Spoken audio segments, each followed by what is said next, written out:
झटपट असा हा उत्तप्पा, रव्या दह्यापासून होणारा उत्तप्पा आपण बनवणार आहोत। मी इथं रवा घेतला एक वाटी दही घेतलेलं आहे। ते छान असं आपल्याला मिक्स करून घ्यायचं आहे आणि आपल्याला जसं लागेल तसं पाणी ॲड करायचं आहे। थोडंसं खता सोडा घातला आहे, थोडंसं चवीपुरतं मीठ आणि ते छान मिक्स करून घ्यायचं आहे आणि आपल्याला ते 10 ते 15 मिनटं आपल्याला भिजून द्यायचं आहे। त्यानंतर त्यामध्ये टोमॅटो, कांदा, कोथिंबीर, हिरवी मिरची आपल्याला ते त्यामध्ये घालायचं आहे। ते मिक्स करून घ्यायचं आहे।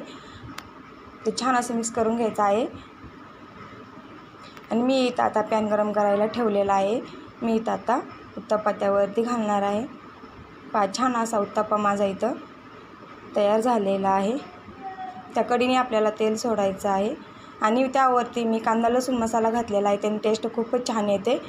याचा लॉंग व्हिडिओ चॅनलवरती आहे। माझा व्हिडिओ आवडला असेल तर लाईक करा, सबस्क्राईब करा, शेअर करा। इथं माझा छान असा उत्तप्पा तयार झालेला आहे। धन्यवाद।